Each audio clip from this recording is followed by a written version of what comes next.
এইভাবে একবার দই কাতলা বা দই রুই বানিয়ে দেখুন। যদি ভালো না লাগে তাহলে আপনারা আমার কমেন্ট ভিডিওতে এসে কমেন্ট করতে পারেন। আমি বলছি ভালো লাগবেই লাগবে। প্রথমে আমি কাতলা মাছের পেটি কতগুলো নিয়ে নিয়েছি। যদি পেটি না থাকে আপনারা গাদার মাছও নিতে পারেন।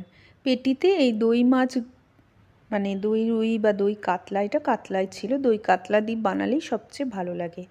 কাতলা মাছের পেটি থাকলে এটা সবচেয়ে খেতেও ভালো হয়। আর সত্যি বলছি, এইভাবে বানালে দেখবেন মাছের টেস্টটাই পুরো অন্য হয়ে গেছে। আপনারা ভাবতেই পারছেন না যে কেমন হবে।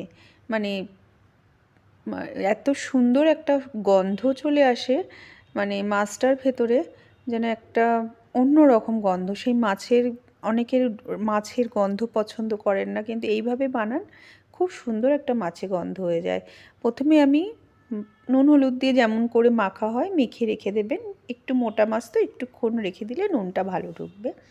তারপরে আমি মাছের যেটা ম্যারিনেট করার জন্য প্রথমে দইটা ফেটিয়ে নেব, ভালো করে ফেটিয়ে এরপরে আদা, পেঁয়াজ, রসুন, কাঁচা লঙ্কা এই চারটে জিনিসই দেবেন। আর এর থেকে বেশি কিছু দিতে লাগবে না। এই মাছের ভেতরে এমন কিছু দিতে লাগে না যার জন্য যে অনেক কিছু লাগবে বাবা করতে পারবো না, এমন কোনো মানে নেই। যেহেতু দই আমাদের সবসময় ঘরেই থাকে, বাইরে কেনা দই হোক বা ঘরের পাতা দই হোক, আমরা সাধারণত দইটা ঘরে রেখেই থাকি।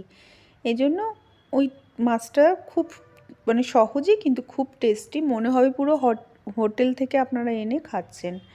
যাই হোক, প্রথমে আমি পেঁয়াজ একটু বেশি করে নেবেন, কেন মাছটা বেশি আছে তো, গ্রেভিটা যে হবে ওটা পেঁয়াজেরই তো গ্রেভি হবে, তাই জন্য পেঁয়াজটা বেশি করে নিতে হবে একটু, না হলে কিন্তু গ্রেভি থাকবে না, তখন খেতে অসুবিধা হবে। ভালো করে কাঁচা লঙ্কা দেবেন, একদম শুকনো লঙ্কা দেবেন না। এরপরে আমি পুরো দইটা এইটার মধ্যেই মাছটা ম্যারিনেট করব বলে ওদিকে তেলটাও আমি গরম করতে বসিয়ে দিলাম। এদিকে আমি মাছটা ম্যারিনেট করব বলে মশলাগুলো সব একসাথে মিশিয়ে নেব, ভালো করে মিক্সড করে রেখে দেব। এর ভেতরে অল্প হলুদ, দই মাছে অনেকে হলুদ দেন অনেকে দেন না, কিন্তু আমি দিই, অল্প দিই। আর মাছেও হলুদ রয়েছে, তাই জন্য অত হলুদের প্রয়োজন নেই। বেশি হলুদ হয়ে গেলে ভালো লাগবে না তখন, সেই জন্য অল্প হলুদ। এই তো আদা রসুন আমার কাছে বাটা ছিল, তাই জন্য ওটা আমি দিয়েছি। না হলে ওইটাই বললাম, একসাথে আদা, পেঁয়াজ, রসুন, কাঁচা লঙ্কা বাটা লাগবে। এরপরে ভালো করে মিক্স করে নেবেন। আমি এবার আস্তে আস্তে কি করব, আমার তেলটাকে ওদিকে খুব গরম করতে বসিয়ে দিয়েছি, অনেকটা গরম হয়ে যাবে তেল, তারপরেই মাছ ভাজবো। হ্যাঁ, আর মাছটা এমন করে ভাজবো যাতে একদম সফট করে মাছটা ভাজতে হবে, একদম কড়কড়ে বা মুচমুচে করে মাছটা আমরা ভাজবো না, খালি এপিট ওপিট ঘুরিয়ে নামিয়ে দেবো, তাহলেই কিন্তু মাছের স্বাদটা ভালো লাগবে। দেখলেন আমি একটু হলুদ মাখিয়ে নিলাম, অল্প হলুদ, হ্যাঁ, বেশি একদম দেবেন না। আর যদি না চান তো অ্যাভয়েড করতে পারেন, কেন দই মাছে অনেকে হলুদ দেন না।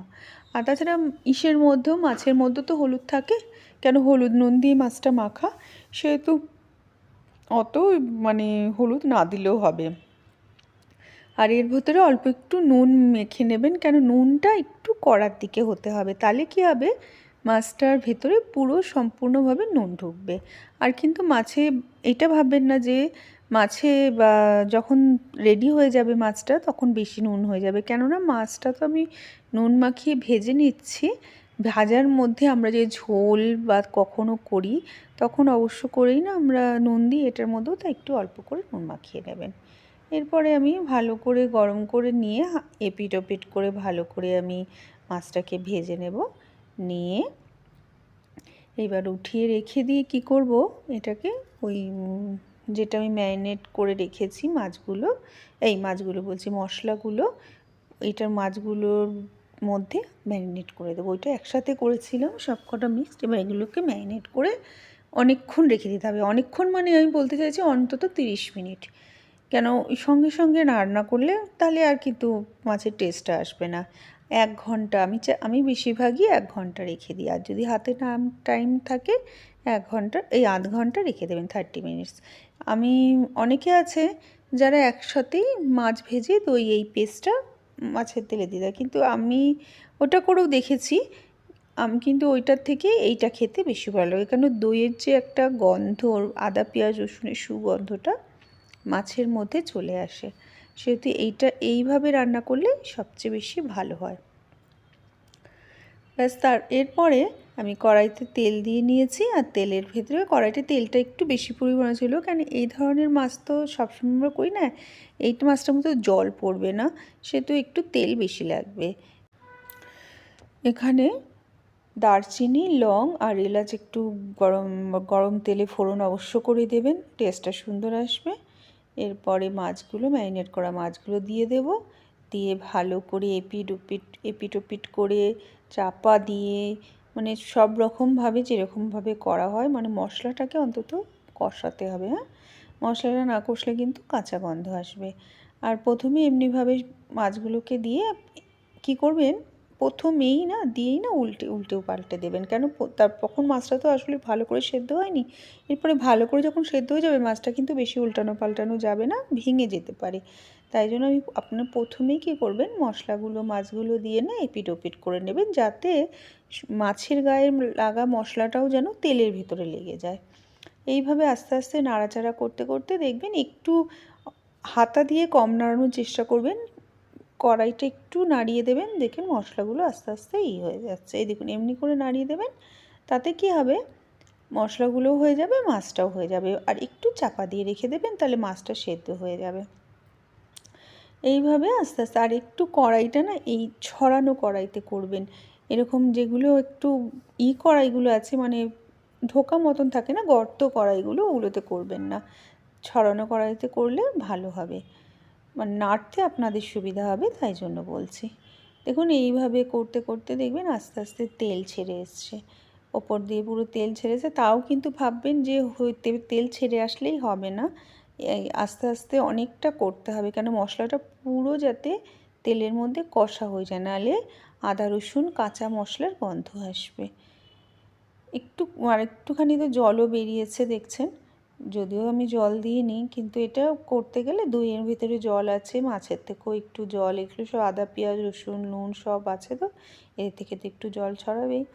আর যদি চান এইভাবে কিছুক্ষণ করার পর মাছগুলো না আস্তে আস্তে তুলেও দিতে পারেন, একটা একটা করে কেন মাছ হয়ে গেছে। হ্যাঁ, মাছগুলো তুলে রেখে দিয়ে মশলাটাকে একটু কষিয়ে নেবেন। যদি আপনার মনে হয় যে মশলাটা কষেনি বা আমি মাছটা নাড়তে পারছি না, ভেঙে যাচ্ছে, তাহলে কিন্তু মশলাগুলো কিন্তু তুলবেন না, মাছটা আস্তে আস্তে একটা একটা করে খুন্তি দিয়ে তুলে রেখে দেবেন।